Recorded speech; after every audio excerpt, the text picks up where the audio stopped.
Howdy, howdy, howdy, my name is Anachi Sasuke, and welcome back to Let's Read the SCP Foundation Wiki. In the last episode, we read The Swamp Woman, The Big Boxo River, Glass Shard, Pure Tones, and Snake Nut Can. Pretty much none of it was what I was expecting, so I guess just don't expect things.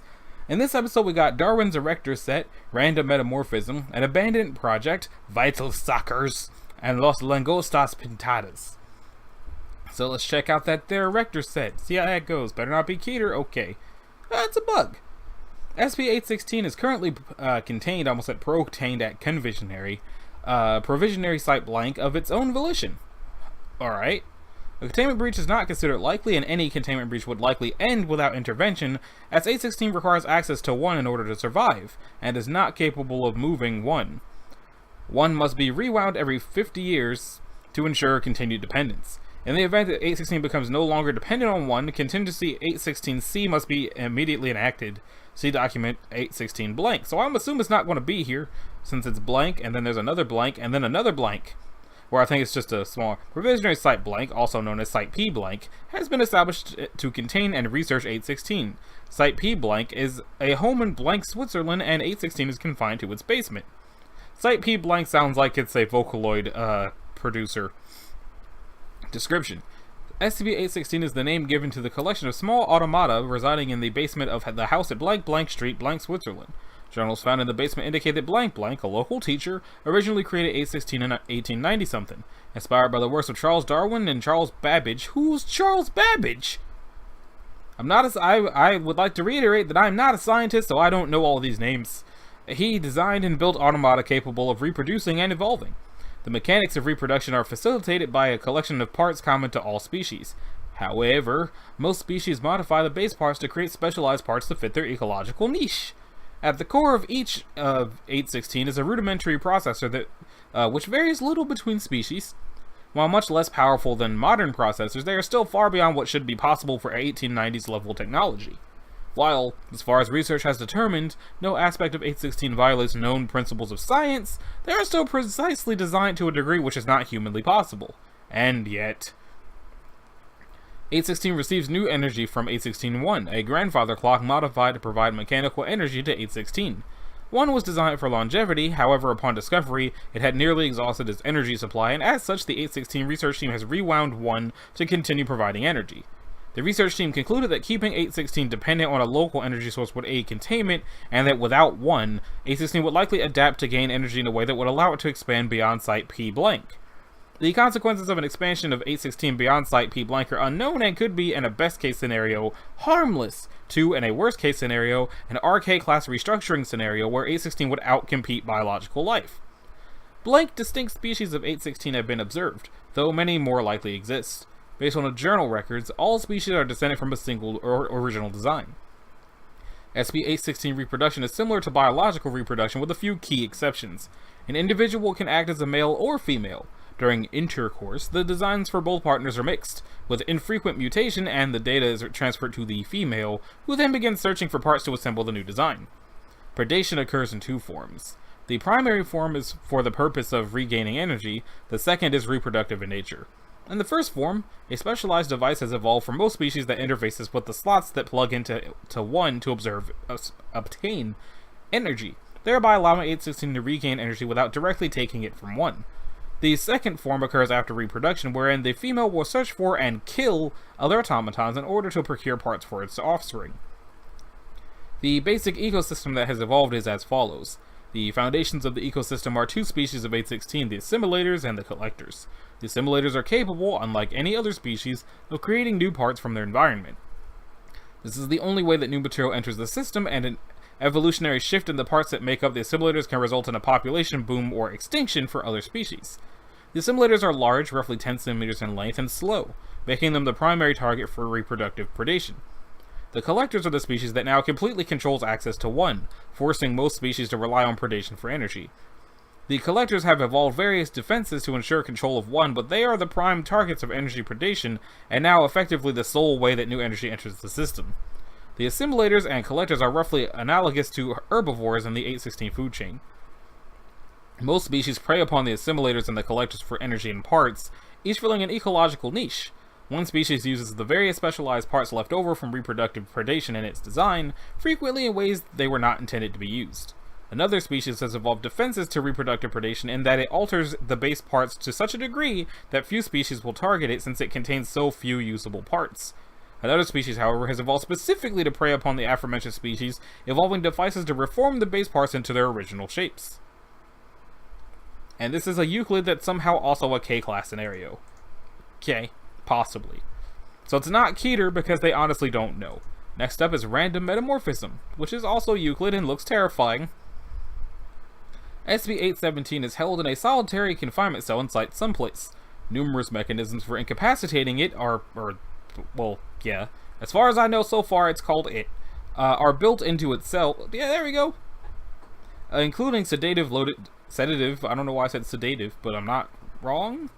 Loaded darts, pumps to fill the chamber with sleeping gas, pumps to remove oxygen, a mechanism to flood the chamber with water or acidic or alkaline solutions, an electric current that can be run through the floor within walls, a mechanism to fill an entire room with quick hardening foam, and a mechanism to introduce approximately 300 black flies to the room. 817 has a known phobia of flying insects, so pretty much any given situation from the Batman Arkham series. Got it. The remainder of 817's containment procedure varies based on its current abilities. The following procedures must be reevaluated and revised every time 817 undergoes a metamorphic shift. Makes sense? Sounds like a pain, but makes sense. 817's containment chamber is currently a simple padded confinement cell, apart from the measures mentioned above, air conditioned to 18 degrees Celsius. I want to know what that is in Fahrenheit, but I don't want to Google it. SCP-817 is fed blank kilograms of cooked meat daily, as in its current form it consumes calories very rapidly. The detachment of at least 5 armed security personnel must be present whenever 817 is released from its cell, restraints must be placed on its wing structures, and a specially designed muzzle on its head and neck. Alright. 817 is a humanoid of indeterminate gender and variable physical features, although genetic testing suggests it was once blank a young Asian male. He periodically undergoes radical metamorphic changes to his physiology. The delay between metamorphic events varies, but is usually about 2 to 3 months. These shifts and the physiological abnormalities produced cause 817 enormous pain, however he seems to suffer no actual damage to his body systems. Additionally, 817 seems to be incapable of deliberately injuring himself. 817 is mentally unstable, displaying severe psychotic symptoms. During psychotic episodes, which make up roughly 30% of its waking hours and are always triggered by his metamorphic shifts, 817 is extremely hostile and will attempt to breach containment and attack personnel. In its current form, 817 is 1.5 meters tall, lacks primary or secondary sex organs, and in place of arms has limbs resembling the wings of a bat that fold around its torso and span 3 meters when fully extended. I made the Batman joke. I didn't know it was going to go there. Bones and muscle are composed of unknown polymers, unrelated to any naturally occurring skeletal or muscular material, and blank percent lighter than their baseline human counterparts. Because of this reduction in his mass to force exerted ratio, 817 is fully capable of extended, unassisted flight using his wings, although doing so requires an enormous energy expenditure, probably why he eats so much meat every day. His extremely high metabolic rate keeps 817's body temperature at a constant blank degrees Celsius, and it appears to be suffering the appropriate degree of pain for a human heated to such a temperature, despite a lack of actual harm to its physiology, as I just keep shifting between the words it has and the pronouns that they mentioned. Additionally, 817's current neck and jaw structures appear humanoid. While they appear humanoid, it has demonstrated the ability to suddenly jerk its neck forward and unfold its jaw, presumably as a feeding mechanism in lieu of arms. I'm not sure how... Okay, does that mean it's a mandible then? So they can just pick up stuff with the unfolded jaw, or did y'all just not think that through when you wrote that sentence? Addendum, notable past metamorphic forms of 817. Tall and thin with a reflective index of nearly 0. Require no sustenance beyond the sun. Efficiency of absorption estimated at blank percent, vastly greater than any known biological or artificial method. Had no orifices whatsoever, sensory, excretory, digestive, or reproductive. Attempts to create solar panels based on its skin proved fruitless. Female in appearance, exuded redacted from its pores, see attached image. That didn't really doesn't really explain anything. Looks like it might be mercury, or something else that I'm not gonna say. Tranquilizer, sleeping gas, and oxygen removal proved ineffective, successfully incapacitated by electric shock. Drainage added to containment chamber to counter the corrosive effects of Redacted. Okay, so it's probably not what I was thinking, because what I was thinking, I don't think it's corrosive. Kept sedated and on an IV feed for the duration of this form. Natural feeding method seemed to involve injecting blank through blank, or data expunge has fully dissolved, followed by direct absorption of nutrients through the skin. Suffered the same level of pain that constant exposure to Redacted would cause on a normal human. Maybe it's acid. Or mercury, like I was thinking before, but I don't think... is mercury corrosive? I don't know. Not going to Google that right now either. Translucent and able to phase effortlessly through objects. Tranquilizers failed, sleeping gas failed, successfully incapacitated by oxygen removal. Spent most of its time in this form attempting to scream, and 2 days in began attempting to claw its own eyes out. Emitted a very small but measurable amount of gamma radiation. All attempts at study failed. 2.5 meters tall with thick, bulky musculature. Breach containment, killing and consuming blank personnel before Dr. Blank can incapacitate it, accidentally releasing a swarm of flies intended to feed Redacted. This musculature proved to be a complex and powerful hydraulic system powered by 10 large hearts in its core, pumping an unusual ichor. 3 additional hearts powered a second circulatory system which served to provide the other hearts with oxygen. Any pressure applied to its skin caused significant pain, including contact with the ground. Addendum. Analysis by Dr. E indicates that even at the most conservative estimate, 817 has expended less than 10% of the energy it has taken in since containment. Its method of energy storage is presently unknown. Dr. E hypothesizes data expunged and has recommended that 817's rations be cut to significantly below the estimated starvation level. Recommendation still pending review. So, that doctor says, let's starve him and see how that goes. And they're like, we'll think about it. Maybe you should go back to your office. An abandoned project. Neutralized previously Keter. SCP-818 early stage passive phase. Note the continued distortion of surroundings. I don't really see distortion of surroundings. It just sort of looks like it's the camera refocusing. But okay. SCP-818 was confined in a circular area of no less than 4 meters across with no object directly obscuring the walls. The containment area contained 1 sleeping mattress, 1 table, and 1 light fixture, fitted with high wattage fluorescent light bulbs. I almost said voltage, and I don't know what that is. 817's cell was not under any circumstances rearranged, nor was the light turned off. Personnel were not permitted in 818's holding cell, nor any area within an additional 10 meters around the cell's perimeter during its active times, from exactly 8:43 a.m. to 9:21 p.m. Personnel exposed to the area of effect during its active time were reclassified to disposable dudes and enrolled in the test group. The following document, attributed to the original project head Dr. Blank 19 blank to 1990-something, was considered the major directive of the project for over 8 years and was given to each new member of the research staff. It is retained here for archival purposes. It should be noted that 818 is a creature of precise habits. It will follow a specific script. See attached script. Is it actually attached, or is it a separate page? Without fail each day to the letter. Built into this model are the times of deviation during which 818 must be closely monitored. It should go without saying that failure to note any and all additional deviations could be disastrous. Is it actually here? Is it actually here? Nope, looks like it's its own separate file. SCP-818 is a young male, appearing to be approximately 7 to 12 years of age. Additionally, it displays all of the signs of severe autism. The examinations of on-site behaviorists and recovered medical records show that this condition has been present for 818's entire life. SCP-818's physical features have a tendency to shift when active. However, during a resting state, it has been noted as having black hair and dark skin. 818 cannot speak and possesses no known direct ability to communicate. It has shown no need for nutrition or waste removal, but it has been recorded breathing and presumably sleeping. 818 does not appear to age and has been known to shift between heights ranging from 1.17 to 1.84 meters and weights 65 to 80 kilograms, making any determination impossible. This, coupled with the incomplete state of the recovered medical records, leaves much of 818's history blank. It is potentially capable of changing the universe on a fundamental level, but its abilities are severely hampered by its disability. The changes it makes are presumably an attempt to make the world conform to how it perceives things. Pigmentation in all objects has a tendency to shift and flow, utensils and tools take on strange shapes, and sounds will emanate from no discernible source. These effects have demonstrated a range of approximately 10 meters. 818 has also shown the ability to spontaneously generate matter. Nebulous objects have been noted to appear, particularly after sessions in which 818 has been doing a creative activity, such as coloring or finger painting. See Experiment Log 1. Most of these objects remain for less than a few minutes before vanishing again, though some have been recorded as staying for several hours. Because of this, 818's holding cell has been gradually stripped of all materials that may be used for these purposes.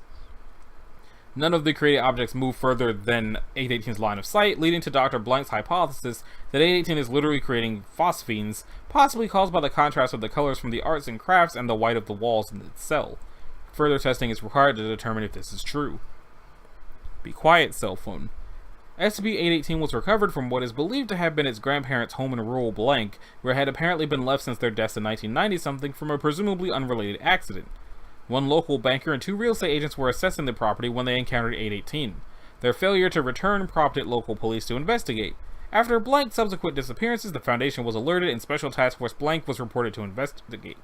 Upon their arrival, data redacted. Subsequently, Dr. Blank suggested that data redacted, leading to 818's capture. Addendum T. During the last Blank years, the containment procedures for SCPs with similar effects have drastically improved, due in part to the efforts of 818's containment staff. However, due to an increasingly erratic and dangerous lack of absolute adherence to the established control script and the increasing presence of more dangerous and deadly effects, we have no other choice but to authorize the termination of 818, see Addendum OOT neutralization. Experiment Log. Test subjects entering 818's radius of effect during active hours have reported highly distorted vision, auditory and sensory hallucinations, an ability to control their motion, and a tendency to repeat actions. After removal of subjects, these effects seem to have lessened, but repeated exposure seem to extend the duration. Presumably, continual exposure would result in the permanence of these symptoms. The nature and severity of symptoms seems to relate directly to what part of SCP-818's scripted program was being enacted. For the purposes of this testing, subjects were chosen for a resemblance to people in photographs recovered from 818's home in 19 blank. A slight family resemblance with the passive phase appearance of 818 was inferred from the photographs, and 3 disposable dudes were selected. On blank 17th, 19-something, it looks like it's probably April or May or June or July. Testing was scheduled to determine how SCP-18 would react to certain events, specifically those which have shown a flexibility in the past being manipulated. After the failures of 1922 and 921 to elicit positive reactions, 837 entered the enclosure. The highlights of this testing are listed below. Date blank 18th, 19-something. Coloring. Disposable 837 entered the enclosure at blank blank PM. Previous information discovered during recovery suggests that this was a specific time when 818 would be at a low point for negative activity. 837 entered and placed 3 crayons on the table, 1 red, 1 blue, and 1 yellow. This was followed by a piece of plain white paper. 818 examined each crayon before changing the yellow one to green and proceeding to color. After exactly blank minutes, 818 ceased coloring and proceeded to the wall of the enclosure, beginning to follow it. Okay. 837 exited the enclosure before symptoms could worsen. Details. 837 complained for several days of visual hallucinations, all of which were the color green. No other symptoms were noted. 837's termination temporarily delayed due to 818's seeming acquiescence to her presence. Okay, so disposable dudette. 837 testing will continue. Something the second 19-something. Finger painting. 837 entered 818's enclosure at the same time as all previous tests, only having replaced the previous crayons with finger paints of the same colors. 818 was initially hesitant, but eventually changed the color of the yellow paint to green, as in all previous tests. 818 proceeded to paint for several minutes until at blank blank PM, it ceased and proceeded to the wall of the enclosure, beginning to follow it as usual.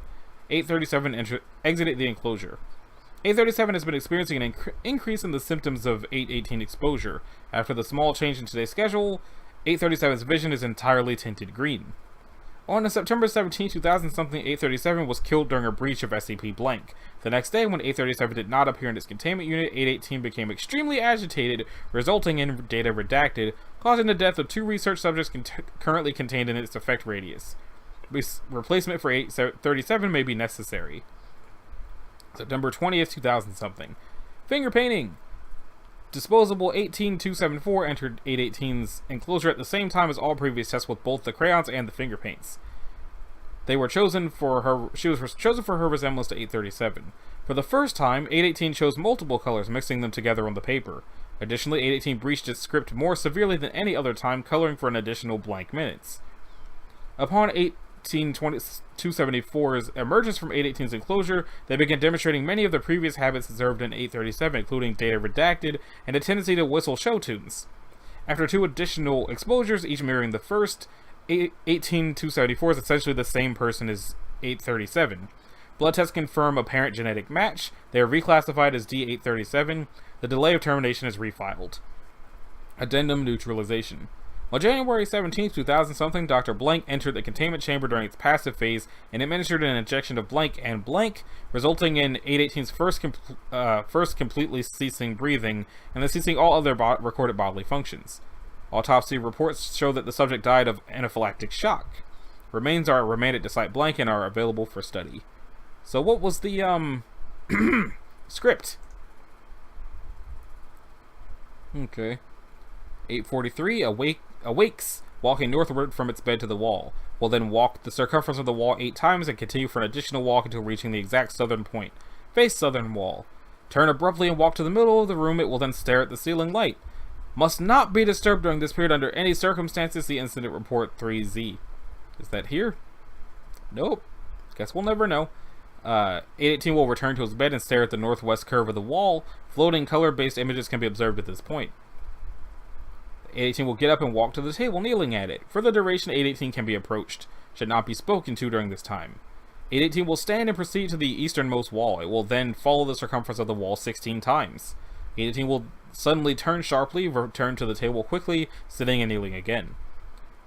Will begin to cry soundlessly. Must not be disturbed in this period under any circumstances. Return to bed and lay down, opening and closing eyes. Will leave its bed and return to the table. It used to say, it is safe to approach at this time, should not be spoken to. Now it says, should not be approached at this time. See 7N and additional termination report of D1922. Will enter dangerous phase. For the duration of this stage, it will exercise its abilities, changing colors, randomly generating objects, and running around the room. Dr. Blank seems to believe that it's some kind of tantrum that 818 used to throw every day.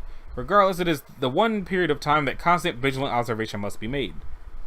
At 5:38, they cease the tantrum and will lay on the bed apparently crying again. 5:47, they will get up from the bed and walk to the northernmost point of the room, then cross to the southernmost point and back again. From this point until it enters its passive state, 818's behaviors are more erratic, with a few exceptions noted below. Agent Blank and Dr. Blank were unable to modify this section beyond a few points, including between 6 and 6:45, scream and hit the surface of the table. Between 6:30 and 8, manifest an object of some sort. Generally, this object appears to be a misshapen clump of dirt, wood, or metal. No analysis has been attempted due to its unpredictable nature during this period. 7 to 8 will cease breathing and fall to the floor for approximately 7 minutes. 6 to 9:15 will manifest a number of small objects and proceed to arrange them in size from largest to smallest. Occasionally, 818's innate abilities will manifest, causing the objects to shift in size, leading to extreme agitation and anger as they no longer follow the pattern. If the objects fail to stabilize, execute Protocol Blank and immediately notify Dr. Blank. 9:21 will return to the bed, laying down and closing its eyes and entering a passive state. Okie dokie! So next up is Vital Suckers. Is it Lollipops or is it some... Yep. Oh, it's the bootleg Ring Pops. Cool. I wonder if it's Dr. Wondertainment. 819 is currently housed in Secure Locker Site 19. In a Secure Locker in Site 19. Permission from Dr. Drain is required to access items A through F. Description. 819 was discovered in a pediatric office in blank blank, and after several reports of children being rushed back with symptoms including vision loss, severe nasal pain, and idiopathic unconsciousness. Agents dispatch found that the lollipops offered to the children were causing different bodily fluids to disappear. The candy in question was confiscated, and the office staff, affected patients, and their guardians were treated and administered Class A amnestics. 819 refers to the contents of a large box of seemingly normal lollipops produced by Redacted. It appears only the one package recovered is exhibiting these anomalies. 819 consists of 6 flavors of lollipops, individually wrapped and on looped safety sticks, classified as A through F. Current total items A through F is blank, with blank having been used for testing. Physically and chemically, these items appear normal and can be destroyed and consumed like any other lollipop. Fragments of the lollipops retain the effects. The flavors are mundane as lollipops go, reportedly tasting the same as unaffected lollipops of the same brand. Experimental testing found that each flavor affects a different bodily fluid. So we got A is red, cherry makes blood disappear, orange makes gastric acid disappear, lemon takes away the urine, lime takes away phlegm, blue raspberry takes away aqueous and vitreous humors, and grape takes away cerebral spinal fluid. Oh, jeez. The affected fluid is only drained while the lollipop is actively consumed, and levels return to normal per typical generation by the body, assuming the mechanism for generation was not damaged during the loss of fluid. There is no compulsion to eat the lollipops, nor compulsion to stop once all fluid is drained, assuming the body can survive without. During testing, the only colors that produced fatalities directly from consumption were red and purple, which makes sense because you need blood to live and you need cerebral spinal fluid to also live. It appears that the rate of loss is a consistent volume and not based on the total volume present in the body, as evidenced by the difference in times between fatalities in A and F. It says, where the fluids are displaced is not yet known. Further testing will be performed as methods to trace this phenomenon develop. Cross research with 466 indicates that fluids may be transferring into random people in various areas. See experiment log 817-466 for additional details. Research and requests unrelated to finding the means or system through which these fluids are transferred are on indefinite hold. Recommending reassignment to Euclid pending these findings. 058 reclassification denied. Item and its effects are still under control with containment. Further research may include monitoring hospital and medical records for people showing the following symptoms after consumption of the noted lollipop. Red, extremely high blood pressure, arterial swelling or bursting, increased blood volume. Orange, severe acid reflux, idiopathic vomiting of acid. Yellow, distended or exploded bladder, inability to drain bladder, abnormal amount of urine discharge. Green, severe nasal discharge, vomiting phlegm, difficulty breathing from phlegm accumulation. Blue, swelling or bursting of eyeball and lens, eyeball becoming dislodged from socket. Cerebral edema and double vision and or headaches and or slurred speech and or perception issues. Experiment logs. Experimentation was performed on disposable deuce to determine the effects of the different colors of lollipops on bodily fluids and progression of symptoms as they were consumed. Subjects were connected to various monitoring tools such as pulse oximeters, pneumographs, and ECG to monitor vitals during the course of experimentation. So, experiment 1, all colors. Taste comparison. 6338 disposable dude. Subject was given 2 of each flavor of lollipop, one of which was a sample from 819 and the other was an ordinary lollipop of the same brand. Subject was required to briefly taste each lollipop and comment on any differences in flavor. Results: did not report any differences in flavors between lollipops, suggesting marking the handles on these lollipops to ensure there are no accidental mix-ups. Red, disposable 3634. They began consuming the lollipop, showing no adverse symptoms besides development of mild tachycardia in the first few minutes.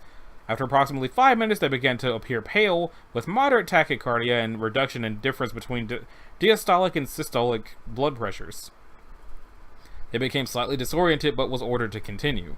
Over several minutes, the blood pressure began to drop, resulting in increased heartbeat as the body attempted to catch up. At 10 minutes, the subject began exhibiting signs of hypovolemic shock and began to become less lucid as blood pressure dropped further. Subject lost consciousness less than 3 minutes later. A sample of A was recovered, 2/3 consumed. The subject expired 1 minute after loss of consciousness. Autopsy showed cause of death was lack of blood.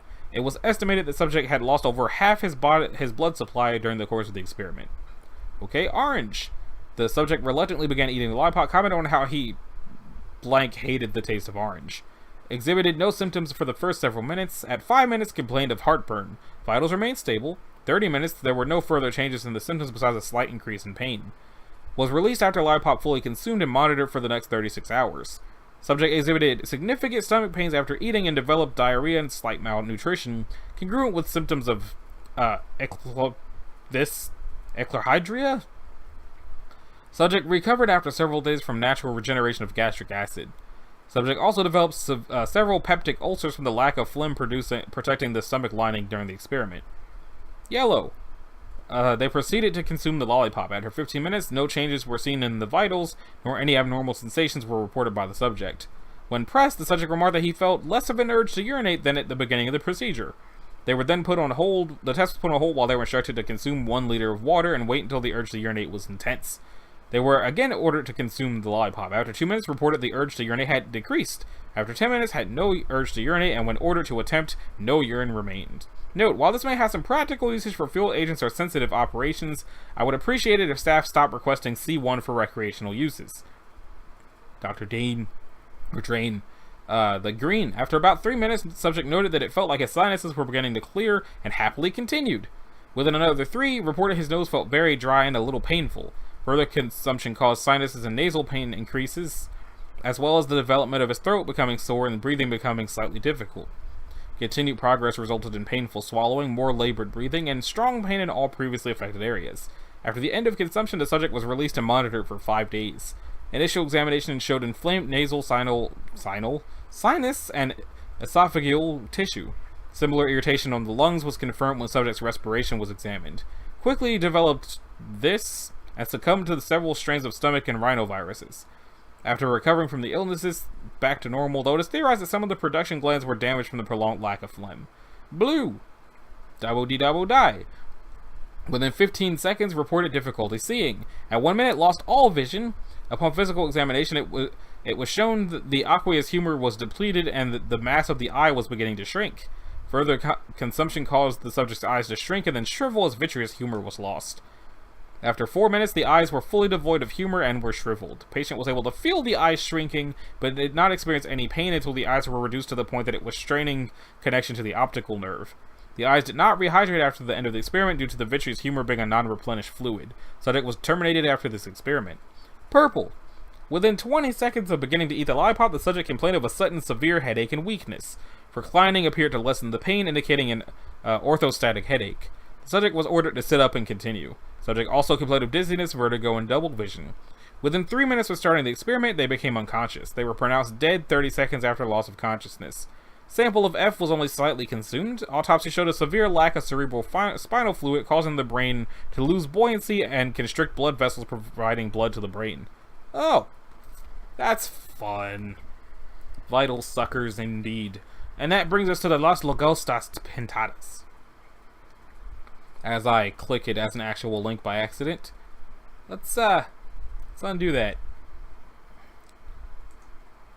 New tab. There we go. It's a pretty looking grasshopper from the looks of it. Foundation MTF methyl heads will regularly treat areas prone to 820 with such pesticides as might be utilized by farmers native to those areas. In addition to this, media coverage in the affected areas will be controlled to encourage citizens to remain indoors, and in a safe space until the safe place until the swarm season has ended. A focus in media coverage during the off-season will be sensationalist stories designed to increase everyday paranoia and form habits in viewers conducive to personal safety. A small group of 820 specimens between blank thousand something and blank thousand something individuals is to be housed in Bioresearch Site 176, with research aimed towards data expunged. These specimens are to be housed in a secure translucent terrarium exposed to sunlight via skylights located in Containment Wing Beta. Access to the specimens will require at least level 3 authorization as well as an accompaniment by a member of the permanent 820 research team. Description: SCP-820 is a periodically manifesting swarm of locust grasshoppers that appear in certain areas of Redacted and Peru, colloquially known as Las Lagostas Pintadas, or the Painted Locusts.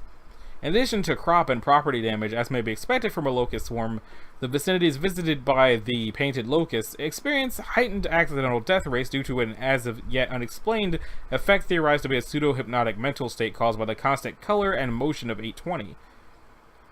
Victims of this effect, known as the R effect in honor of the late Dr. R, experience a strong sense that they are somehow protected. Quote, "Everything is perfectly fine, you're totally safe, and nothing bad can happen."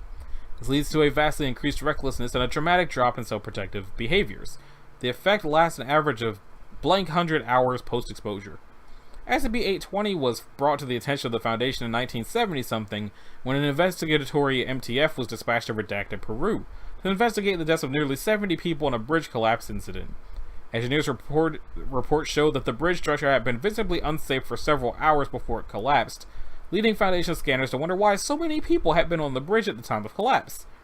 MTF Paprika Tuxedo discovered the nature of 820 when data expunged Firearm Safety.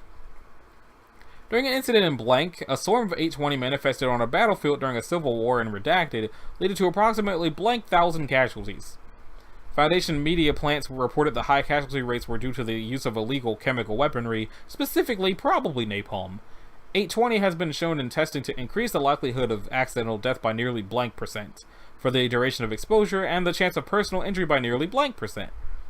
Disposable dudes exposed to the painted locust have shown willingness to place themselves in highly dangerous situations with no fear, including walking onto active live fire ordnance testing zones and entering the section removed by order of 058. If 820 can be raised properly in containment, it may be helpful in preparing personnel for work with Keter level SCP objects. Addendum: it appears as of blank 2000 something that 820 has extended its range as far as data expunged. Containment procedures are currently not effective in preventing 820 exposure. It is the recommendation of a research team headed by Doctors Van Huysen and Klein that containment procedures for 820 be reevaluated for effectiveness against at least 240 califorine genera that are not vulnerable to current Foundation methodology. Okay, so that about does it for this episode of Let's Read the SCP Foundation Wiki. In the next episode, we're going to be checking out Dixie Funland, Landmine Cacti, Carnival of Horrors, Active Weed Control, and Helmet of Disturbing Visions, which all sounds pretty straightforward, to be honest. If you liked it, a like and a subscribe will be groovy. If you didn't, you need to do either one of those things, and I will see y'all in the next one. Later.